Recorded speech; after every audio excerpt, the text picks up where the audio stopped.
Hello viewers, আসসালামু আলাইকুম। কেমন আছেন আপনারা? আশা করি ভালোই আছেন।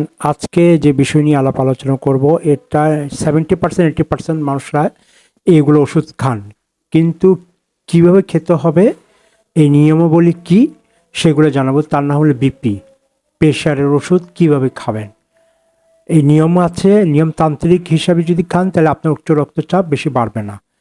ঠিক আছে, তাহলে আমরা কথা না বাড়িয়ে চলুন কিভাবে এটা খেতে হয়, সেবন করতে হয়, এই নিয়ে আলাপ আলোচনা করব। চলুন।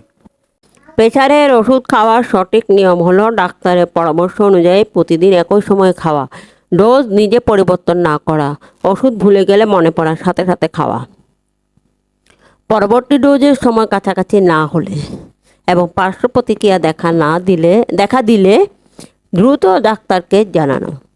সরকারকে সকালে কিছু ওষুধ খাওয়া ভালো হলেও মূল বিষয় হলো ধারাবাহিকতা এবং ডাক্তারের নির্দেশনা মেনে চলা।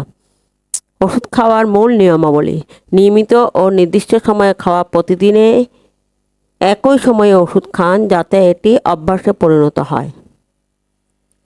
এটি রক্তচাপ নিয়ন্ত্রণে সাহায্য করে। ডাক্তারের পরামর্শ মেনে চলা: নিজের ইচ্ছামতো ডোজ কমানো বা বাড়ানো বা ওষুধ বন্ধ করা যাবে না, এমনকি যদি রক্তচাপ স্বাভাবিক মনে হয়। ভুল করে ভুলে গেলে যদি ডোজ খেতে ভুলে যান, মনে পড়ার সাথে সাথে খেয়ে নিন। যদি পরবর্তী ডোজের সময় প্রায় হয়ে যায়, তাহলে বাদ পড়া ডোজটি বাদ দিয়ে স্বাভাবিক নিয়মে খান। ডাবল ডোজ খাবেন না।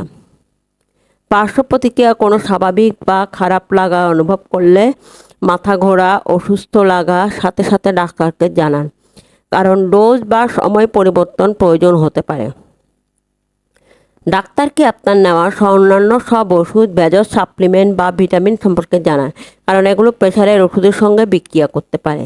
সকালে নাকি রাতে? সাধারণত কিছু ওষুধ সকালে খাওয়া ভালো। গবেষণায় দেখা গেছে নির্দিষ্ট সময়ে ওষুধ খেলে হার্ট অ্যাটাক বা স্ট্রোক থেকে ভালো সুরক্ষা পাওয়া যায়। তবে কখন খাবেন তা ডাক্তারের সাথে আলোচনা করে ঠিক করা উচিত। জীবনযাত্রার পরিবর্তন: ওষুধের পাশাপাশি স্বাস্থ্যকর খাবার, নিয়মিত ব্যায়াম এবং লবণ কম খাওয়া উচ্চ রক্তচাপ নিয়ন্ত্রণে অপরিহার্য। ধন্যবাদ সাথে থাকার জন্য, আর ধন্যবাদ ম্যাডামকেও, খুব সুন্দরভাবে বুঝিয়ে দিয়েছেন। এ ধরনের ভিডিও যদি আরও চান তাহলে অবশ্যই আমাদেরকে সাবস্ক্রাইব করে রাখবেন, সাথে থাকবেন, বেল বাটনটা টিপে রাখবেন নতুন নতুন ভিডিও পাওয়ার জন্য। আজকে এইটুকুই। ধন্যবাদ, ভালো থাকুন, সুস্থ থাকুন, এই কামনা করি। সালাম আলাইকুম।